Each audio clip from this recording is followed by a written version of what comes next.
Saudaraku sekalian yang kekasih, firman Tuhan mengatakan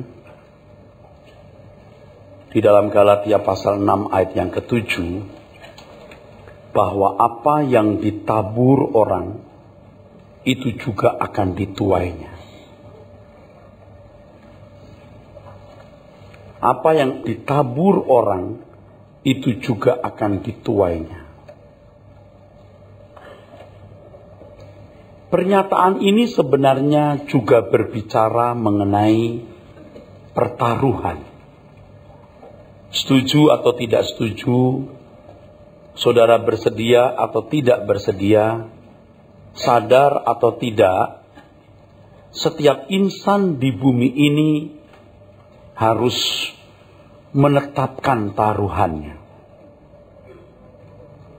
Dan apa yang dipertaruhkan pasti akan ada hasilnya atau buahnya. Saudara sekalian, kalau saudara melihat atlet yang berlaga, apakah itu seorang petinju, pegulat, pemain bola, mereka telah mempertaruhkan waktu dan tenaga untuk bisa tampil sebagai pemenang, untuk bisa tampil sebagai juara. Pasti banyak waktu, tenaga, daya yang telah dipertaruhkan untuk itu. Seorang pelajar dan mahasiswa demi sebuah gelar juga telah mempertaruhkan waktu, tenaga, uang, agar bisa menyandang gelar kesarjanaan. Seorang pedagang yang filosofi hidupnya materialistis, mempertaruhkan segenap hidupnya demi materi, apakah itu rumah, mobil, perhiasan, uang, dan lain sebagainya. Demikian pula dengan artis-artis tertentu yang menjalankan debutnya hanya demi popularitas. Dia pasti mempertaruhkan apapun yang ada padanya demi suksesnya sebagai artis. Hidup ini pada dasarnya adalah perjalanan pertaruhan.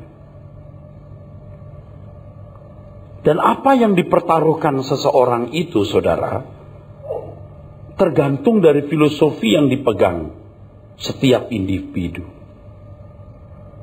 Kalau seorang wanita yang merindukan rumah tangga yang bahagia, dia mempertaruhkan apapun yang dia miliki demi satu keutuhan, keagungan, keanggunan rumah tangga. Nah, saudaraku sekalian, dan perjalanan hidup manusia adalah perjalanan hidup pertaruhan tersebut. Dia suka, tidak suka, bersedia atau tidak, ada yang dipertaruhkan. Dan hari ini, saudaraku sekalian, saudara pasti termasuk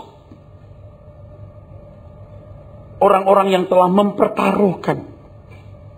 Entah apa yang saudara telah pertaruhkan itu. Saudara, betapa tragisnya hidup seseorang yang memperjuangkan sesuatu di tahun-tahun umur hidupnya. Akhirnya, sesuatu yang diperjuangkan tersebut harus dilepas. Saya pernah mendengar seorang pengusaha berkata, cita-cita saya sebelum meninggal, saya sudah memiliki gedung itu. Oke, seandainya kemudian dia memiliki gedung itu, apa puasnya? Oke, dia puas. Berapa lama dia puas?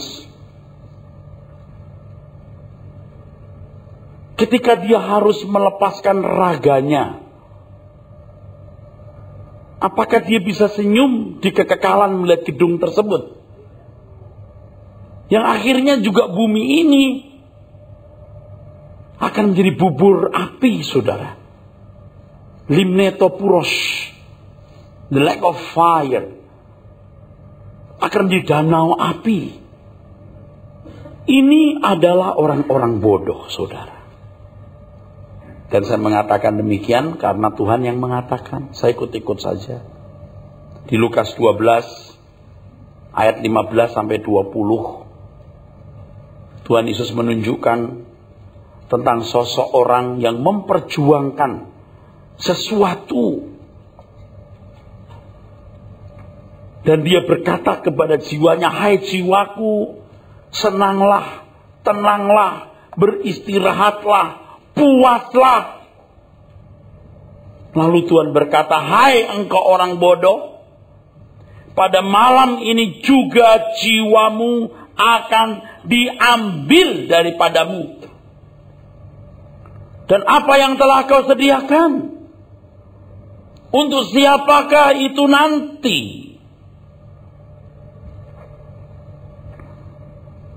Saya kira sebagian saudara termasuk orang-orang yang dikategorikan bodoh ini. Saya kira sebagian saudara.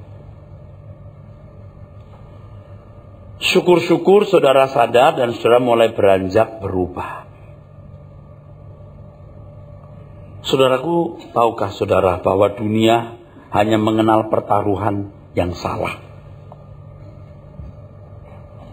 Dan itulah umpan yang disediakan dan diajarkan oleh kuasa kegelapan agar manusia menuju kegelapan abadi. Itulah yang dimaksud penulis surat Ibrani sebagai pertandingan. Ada pertandingan yang diwajibkan. Tentu ada pertandingan yang tidak perlu kita masuki. Sangat ironis sekali, saudara. Apa yang tidak diwajibkan sering dianggap wajib. Sedangkan apa yang wajib dianggap sebagai tidak diwajibkan. Sehingga diabaikan. Kalau seseorang tidak belajar mengerti apa yang baik menurut Tuhan, ia akan memburu apa yang tidak baik. Padahal apa yang tidak baik menurut Tuhan adalah dari kuasa lain, dari kuasa musuh.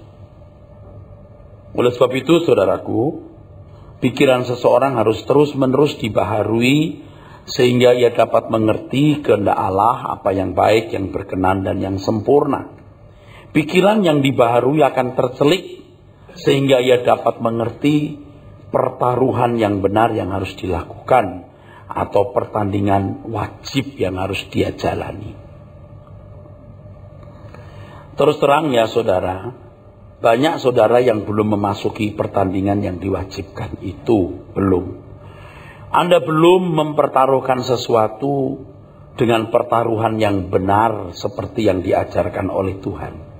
Ya. Saudara, sebagian saudara ini termasuk kategori anak-anak bawang. Ya. Anda belum kok punya pertaruhan. Nanti kalau ketemu orang yang punya pertaruhan yang serius, Anda anggap aneh, lebay, gak nginjek tanah. Padahal itu yang benar. Padahal itu yang diinginkan Tuhan, itu yang dikehendaki oleh Tuhan, saudaraku. Nah, saudaraku sekalian, pertaruhan hidup bukan berbicara mengenai apa profesi saudara, bahkan tidak bicara apa yang Anda kerjakan dalam hidup ini. Kok aneh ya Pak? Ya, dengar terus baik-baik. Pertaruhan hidup bukan berbicara mengenai apa profesi saudara dan apa yang Anda kerjakan dalam hidup ini. Pertaruhan hidup ini berbicara mengenai kepada siapa kita tujukan segala sesuatu yang kita lakukan. Pertaruhan bukan berbicara profesi apa yang Anda sandang dan apa yang Anda kerjakan dalam hidup ini. Saya ulangi, pertaruhan hidup bukan berbicara mengenai apa yang Anda lakukan dan profesi apa yang Anda sandang. Pertaruhan hidup berbicara mengenai kepada siapa kita tujukan segala sesuatu yang kita lakukan dalam hidup ini. Kalimat singkatnya adalah untuk siapa kita hidup. Adalah mudah berkata hidup bagi Tuhan, khususnya mereka yang memberi diri melayani pekerjaan Tuhan di gereja, para full-timer, pendeta. Tetapi apakah benar-benar seseorang tidak memiliki kepentingan pribadi di balik pelayanan yang dilakukan tersebut, saudaraku? Sebab apa yang dikerjakan manusia di depan manusia lain itu sering penuh intrik-intrik dan manipulasi. Nah, terus terang ya saudara, banyak orang yang tidak bisa menjawab untuk siapa kita hidup. Pertanyaan ini sering dianggap mengada-ada, bahkan mungkin dianggap sebagai lelucon. Padahal jawaban pertanyaan ini sangat menentukan bagaimana nasib kekal kita loh. Untuk apa Anda hidup? Untuk siapa Anda hidup? Ini bukan bercanda. Sebab jawaban dari pertanyaan ini akan sangat menentukan nasib kekal saudara. Kalau saudara melangkah salah, menunjukkan tujuan hidup saudara ke tujuan yang salah, berarti saudara akan terpisah dari Tuhan. Saya ingatkan Bapak Ibu, Tuhan kita itu maha murah, tapi tidak murahan. Orang yang hendak bersama dengan Dia di kekekalan harus menunjukkan segenap hidupnya bagi Tuhan. Orang yang mau hidup bersama dengan Dia di dalam kerajaannya harus menunjukkan segenap hidupnya bagi Tuhan. Sebab di kehidupan yang akan datang nanti, Dia adalah raja. Dia adalah majikan. Kalau Anda tidak menempatkan diri sebagai budak, sebagai hamba, sebagai dulos bagi Dia, Anda nggak akan masuk kerajaannya. Anda boleh suka-suka hari ini, karena ini kesempatan. Kepada siapa Anda hidup, atau untuk apa Anda hidup.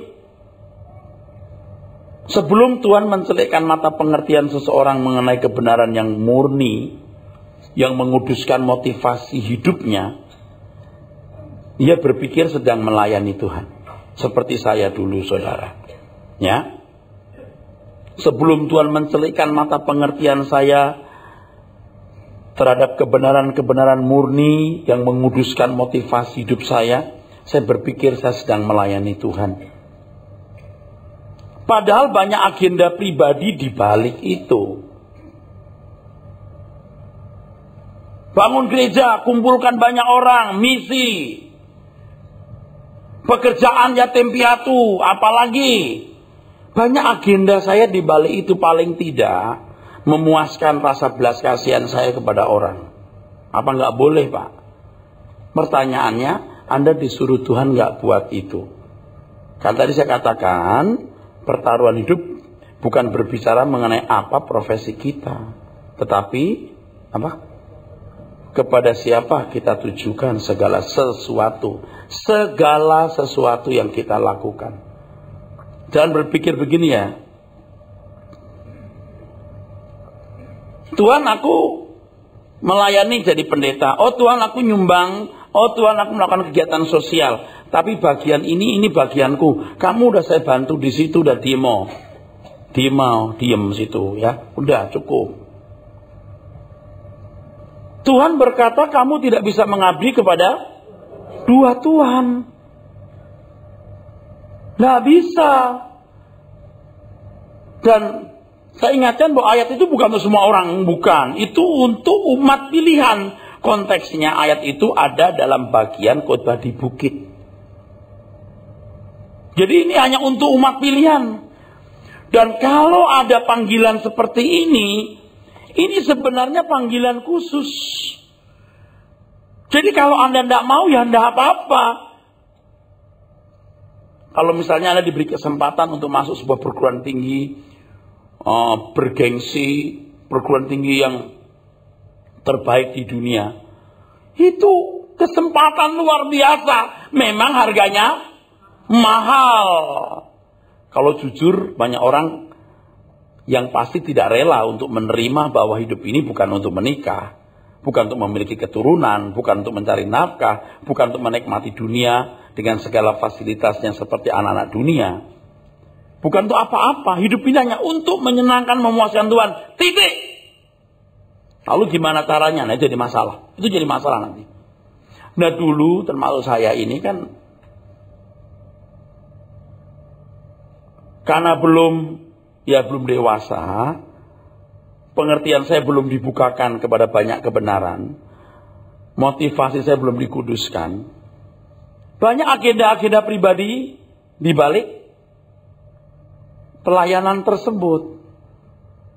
Nah, kalau di dalam gerak pelayanan gereja, itu kan fenomenanya nanti akan kelihatan bahwa dia itu melayani. Misalnya perebutan kekuasaan dalam gereja, ya, tidak suka orang lain jadi pemimpin, ya, perebutan pimpinan wilayah, perebutan kursi ketua sinode.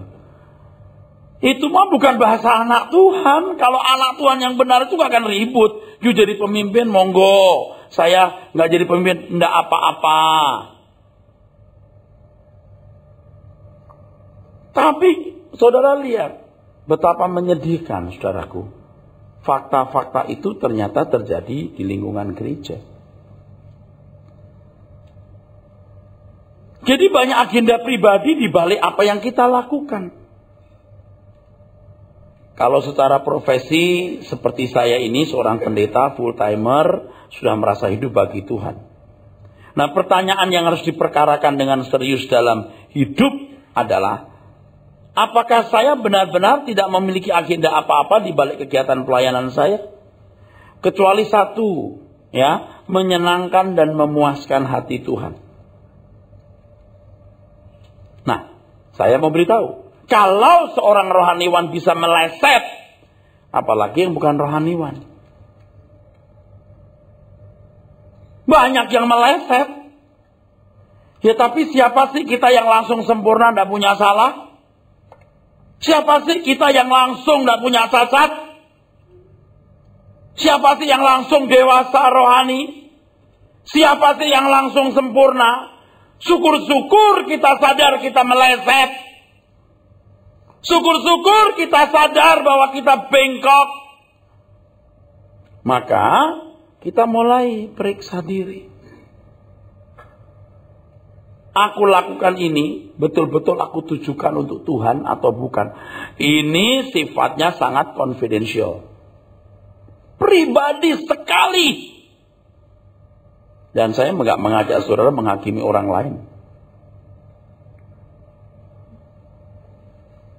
Nah, untuk membedah hal ini lebih dalam, kuncinya adalah sekaligus kita mau menggarap hati kita, ya. Kalau Anda mau bertobat, silahkan. Kalau tidak bertobat, saya harus rela Anda masuk neraka, karena saya nggak bisa cegah itu. Ya, saya sih nggak rela Anda masuk neraka, itu nggak rela. Tapi siapa saya, Tuhan aja nggak bisa cegah kalau Anda nggak mau bertobat. Ya gimana? Air mata darah juga nggak bisa Anda berubah, nggak bisa membuat Anda berubah. Akhirnya ya rela dalam tanda kutip, nggak rela bener ya.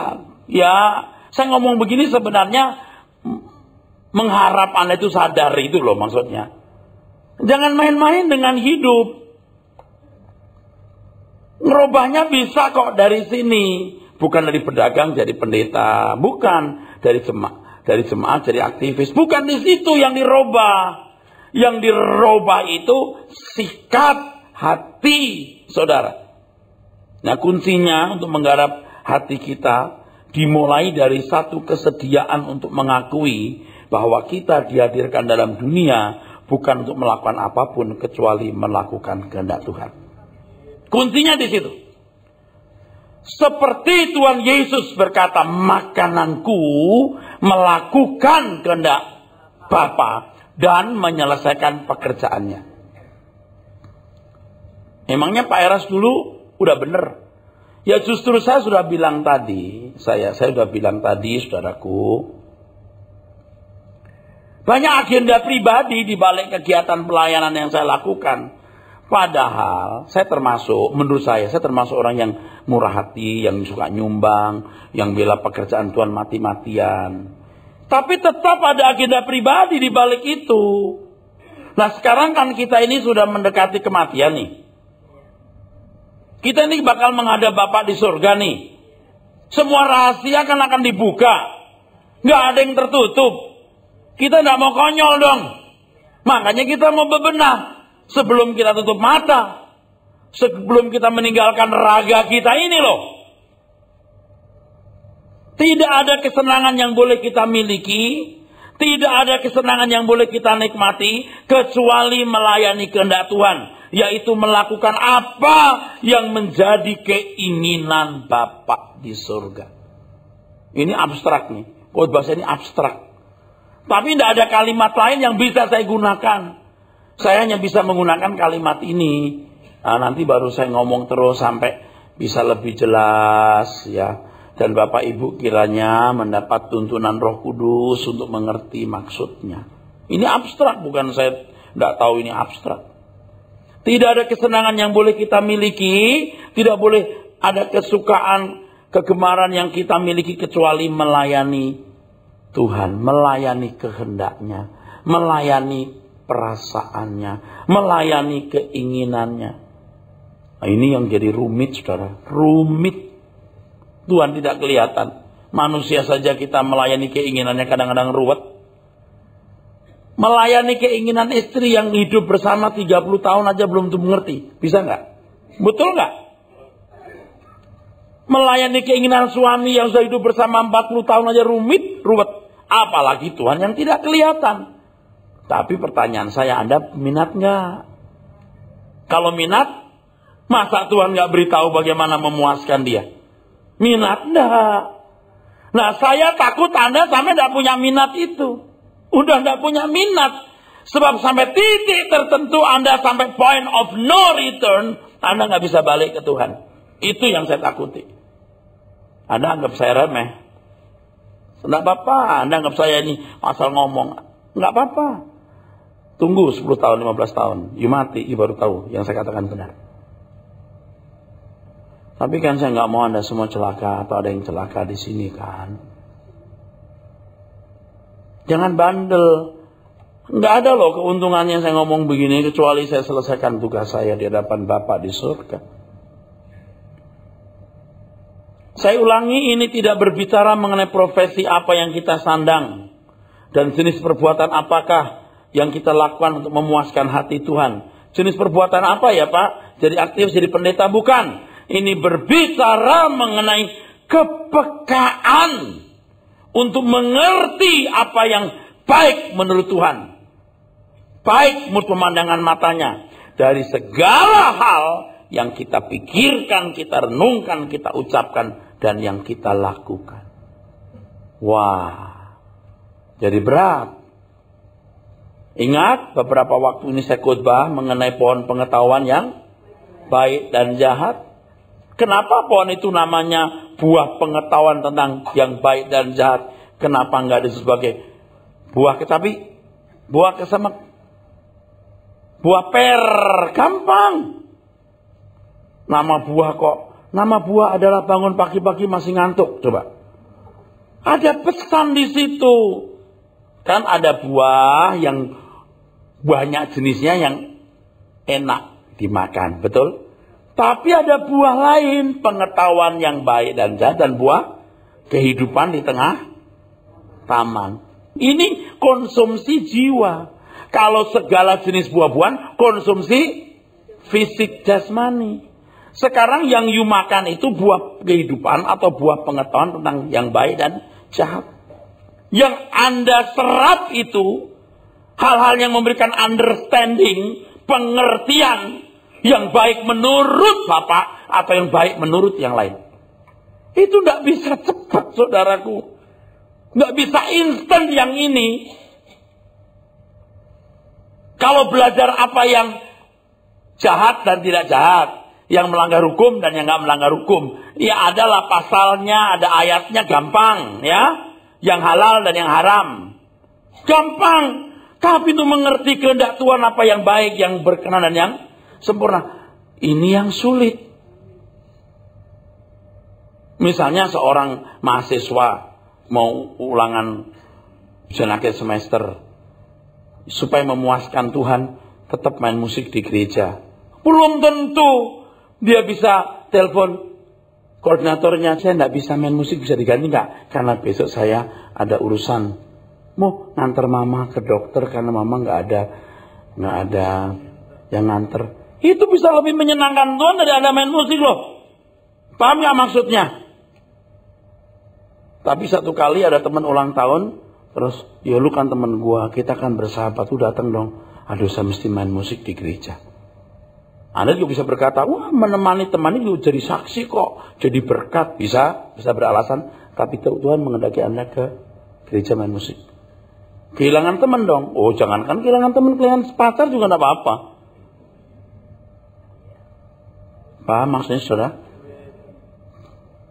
Banyak hal yang membutuhkan kepekaan atau sensitivitas untuk memilih apa yang baik, yang berkenan dan yang sempurna ini, saudara.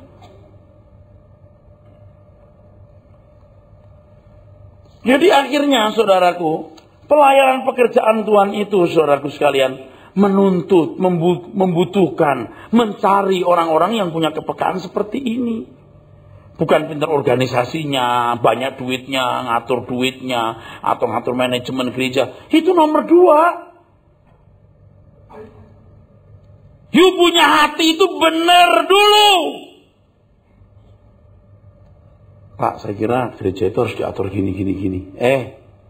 Saya bukan anak kemarin sore. Saya sudah tua.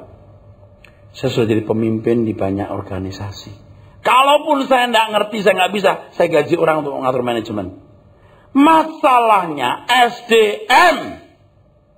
Berapa kali orang ngomong begitu? Ada yang ngomong dengan tulus, nah itu saya senang, terima kasih. Ada sahabat begini. Ada yang ngomong sambil ngeledek, gembala sedang kita nggak tahu manajemen. Dia nggak tahu saya sudah jadi rektor bertahun-tahun dan memimpin sekolah Alkitab. Aku nggak punya pengalaman sama sekali memimpin. Lupa dia. Masalahnya ini gereja bukan perusahaan, gereja bukan seperti sekolah Alkitab.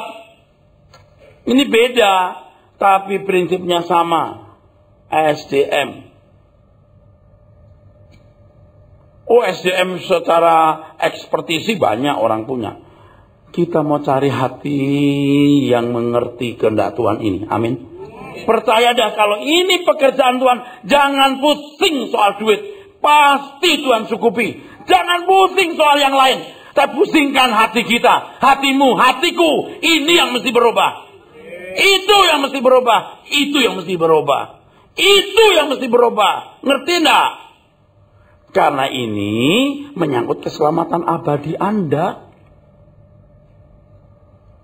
Ini bukan keselamatan Rehoboth atau Erastus atau pelayanannya atau misinya. Walah, bukan itu. Keselamatanku pribadi, keselamatanmu. Paulus berkata, jangan sampai aku sendiri yang sudah memberitakan Injil ditolak. Wah, kalau Paulus bisa bicara begitu, saya harus lebih takut lagi dong. Nggak mau, konyol. Jangan nggak bisa berubah lagi. Kita harus dengan rendah hati mau diproses Tuhan. Nah, kalau kita jujur ya, kita tuh kadang-kadang nggak rela untuk menerima bahwa kita hidup bukan untuk menikah, bukan untuk memberi keturunan, bukan untuk macam-macam seperti orang lain. Untuk menyenangkan Tuhan, memuaskan hatinya. Kemarin gimana Pak? Ya udah salah, sekarang ini kita sudah mulai mau bener. Udah tahu kalau begitu gimana. Oke, sekarang saya mulai Tuhan. Saya mau hidup untuk menyenangkan, memuaskan hatimu. Gimana caranya? Nah, caranya baca hukum-hukum Tuhan. Enggak. Mengerti kebenaran-kebenarannya. Mengasah pikiran kita. Mengasah pikiran kita. Menggarap pikiran kita. Sampai kita punya kepekaan. Pertaruhan hidup bukan berbicara mengenai apa profesi kita. Bukan pula apa yang kita kerjakan. Tapi kepada siapa kita tujukan segala sesuatu yang kita perbuat. Nah, di sini kita mulai ngerti. Ketika Tuhan berkata, baik kau makan atau minum, atau melakukan sesuatu, lakukan semua untuk kemuliaan Tuhan. Baru tahu kita. Oh gitu. Dan memang Tuhan menciptakan manusia untuk kemuliaan Dia, saudara. Inilah sebenarnya yang dimaksud oleh Alkitab kehilangan nyawa. Matius 10:39. Kalau kamu kehilangan nyawa karena aku, kamu memperolehnya. Nyawa dalam teks aslinya adalah jiwa. Ini berarti you rela kehilangan jiwa. Di dalam jiwa ada pikiran, perasaan, dan kehendak. Nah, saudara, kembali ke sini, saudara. Ya. Kita rela ini dipenuhi oleh Tuhan. Apa sih artinya dipenuhi oleh Tuhan? Penuhkanlah ya Tuhan. Lalu merasa penuh mablek gitu. Sorry bro, itu salah. Ini semua filosofinya digantikan oleh kebenaran Tuhan. Anda mau belajar memahami apa yang baik menurut perspektif Tuhan atau perspektif yang lain. Kalau kita berkata kehilangan nyawa, aku mau semua filosofiku diubah. Mau? Bersedia? Nggak cukup ngomong bersedia. You harus isi waktumu. Usaha serius untuk mengerti kebenaran. Ini usaha untuk menyelamatkan Anda loh. Kalau Anda mau kehilangan nyawa, artinya ini diwarnai. Gak bisa gini, kayak aku pilih Tuhan. Pilih Tuhan itu maksudnya apa? Kata nyawa itu psuke dalam bahasa aslinya. Ini artinya jiwa, psuke, psikologi. Kalau Anda mau ini diisi. Kalau bisa langsung berubah, Tuhan aku mau berubah ya Tuhan. Pokoknya aku menyerahkan nyawaku, jiwaku diisi oleh Engkau, dipenuhi oleh kebenaran-Mu, lalu aku mencintai Engkau dan punya kerelaan berkata, memuaskan Engkau Tuhan. Seketika bisa, waduh terima kasih. Nggak bisa. Kalau bisa, enak, tenang. Nggak bisa Pak.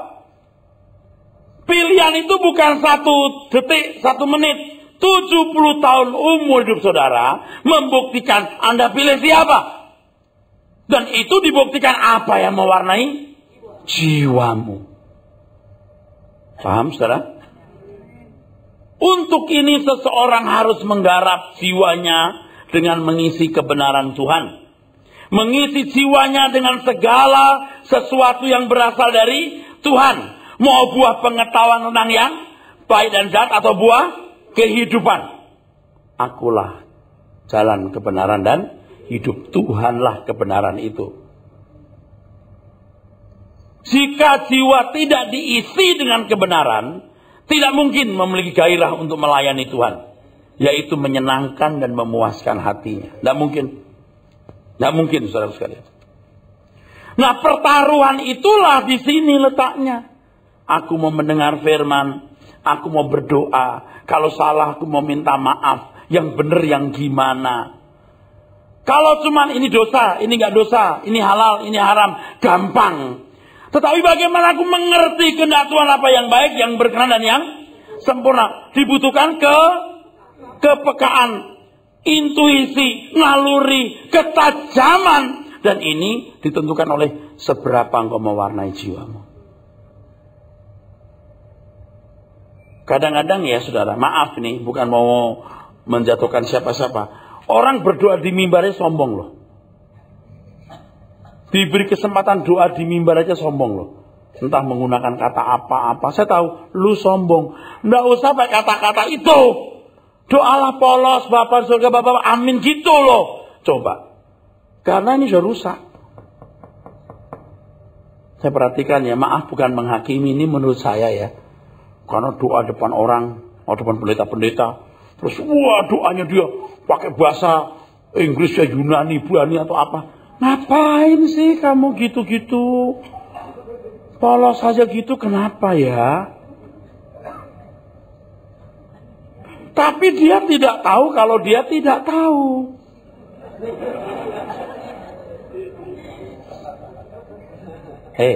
Yang ngomong ini udah sempurna belum? Belum.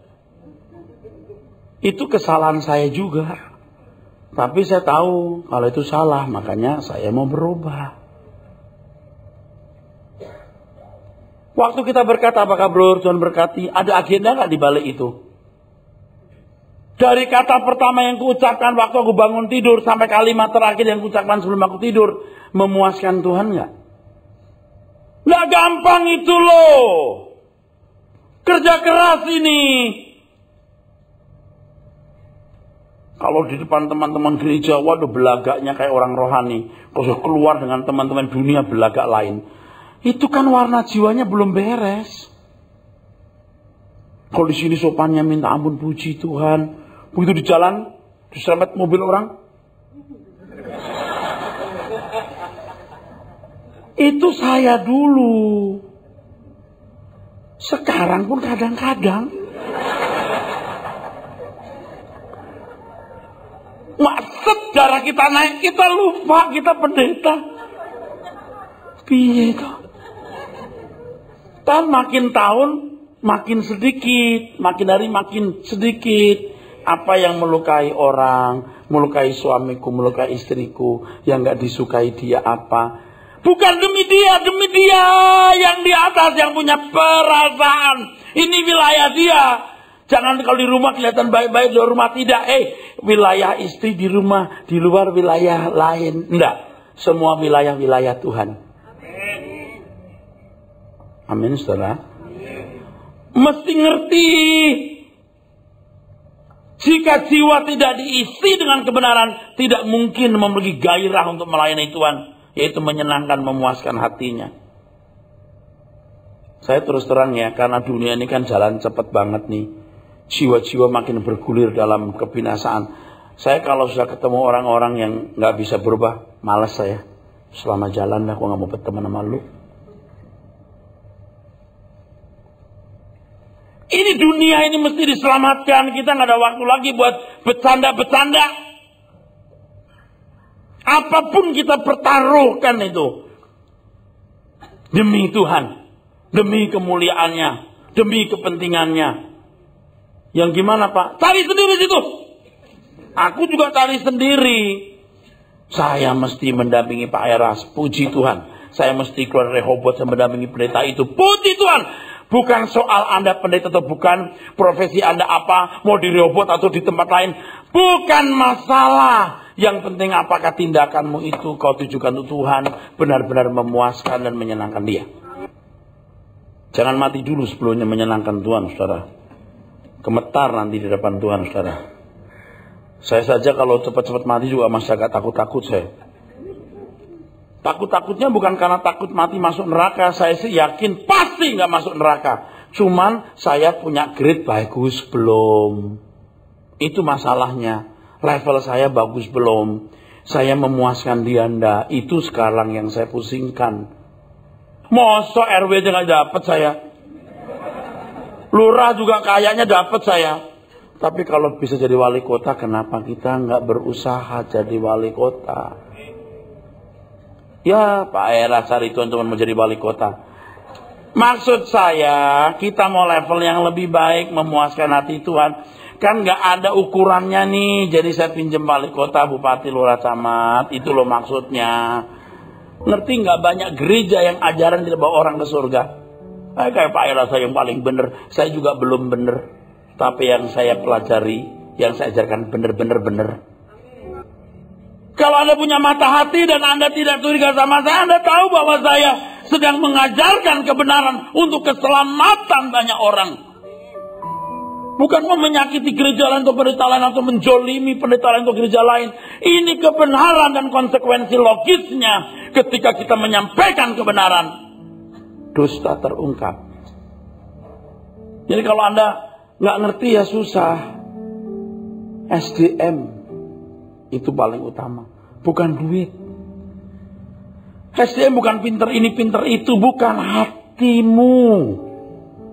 Ya mungkin saya juga belum sempurna menyampaikan firman Tuhan. Masih gak rendah hati bener atau gak lembut bener. Saya juga ngerti. Tapi ya inilah Erastus dengan kemampuannya yang ada.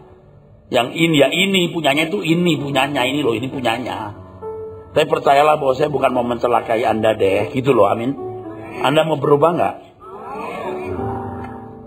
Isi dengan kebenaran. Kalau saya nyanyi lagu ini di refrennya, firman-Mu ya Tuhan menuntunku sempurna, terang bagi jalanku.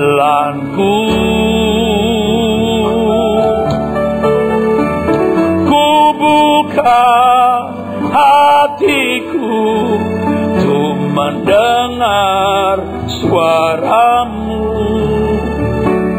Ku perlu firman-Mu sekarang. Sambil nyanyi saya melirik itu, ada peti yang belum dibuka.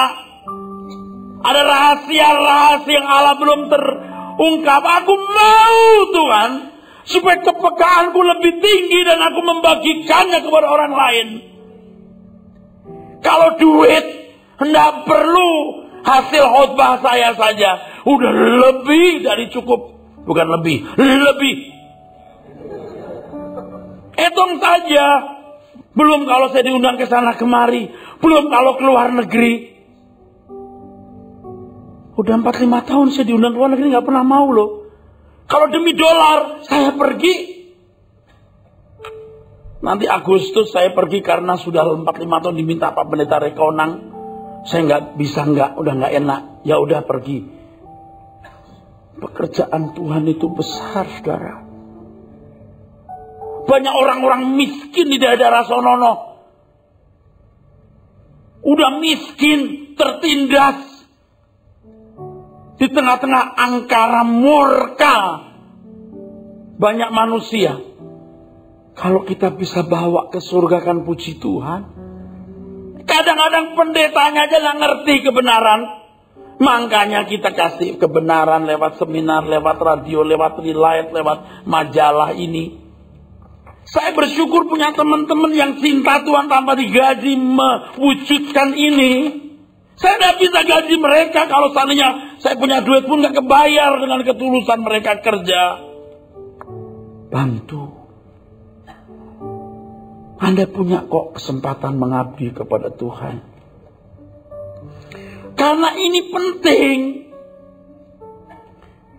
Kalau kita mengerti betapa pentingnya merubah bejana hati kita, artinya kehilangan nyawa tadi itu loh. Kehilangan nyawa artinya merubah cara berpikir kita. Merubah pola berpikir kita.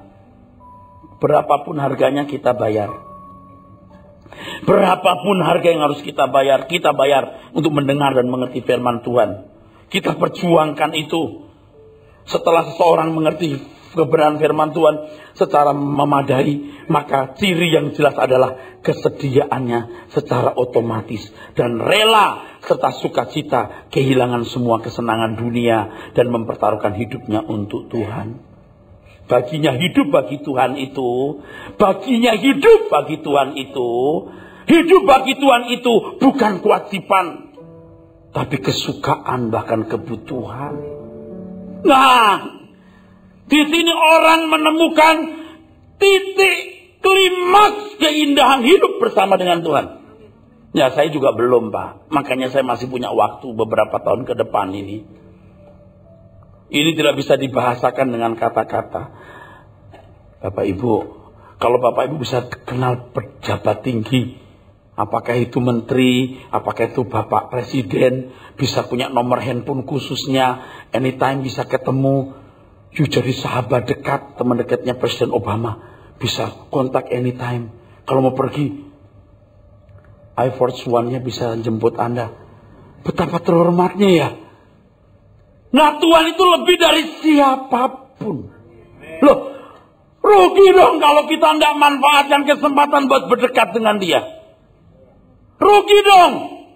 Berapapun ku bayar. Tapi masalahnya aku tidak bisa dekat kalau hanya ke gereja nyanyi. Aku harus merubah warna waktu ini. Dan ini nggak bisa mendadak, bro. Ini harus diperjuangkan day by day. Dari waktu ke waktu. Ada orang mau ke Italia dari Bali. Sempet-sempetnya mampir. Mau beli kaset 150 biji. Untuk teman-temannya di Italia. Coba. Bukan orang Rehoboth tuh. Ini bukan karena suara kebenaran miliknya Pak Eras. Miliknya Tuhan. Makanya saya juga tidak mau sibuk macam-macam sampai kebenaran yang seharusnya saya gali, saya tidak gali. Saya juga tidak mau, bro. Jangan begini. Ini harus cerdas. Pak Eras kalau khotbah kayak orang stres. Lu salah lu. Bukan kayak orang stres lu. Stres! You salah kalau bilang saya kayak orang stres. Stres. Bukan kayak, emang stres. Yeremia itu menangisi Yehuda stres. Tuhan Yesus menangisi Yerusalem stres. Ada under pressure. Beban. Burden. Anda punya burden enggak? Kalau ngurusi diri sendiri sampai mampus Anda enggak akan berhenti. Urusi pekerjaan Tuhan, Tuhan akan mengurusi hidupmu. Lihat apakah ada orang yang berjuang untuk Tuhan tambah miskin, tambah goblok, tambah dipermalukan dunia. Tidak akan. Karena calon-calon penghuni kerajaan surga pasti kokoh kuat dalam segala aspeknya. Amin aja deh, Tuhan berkati.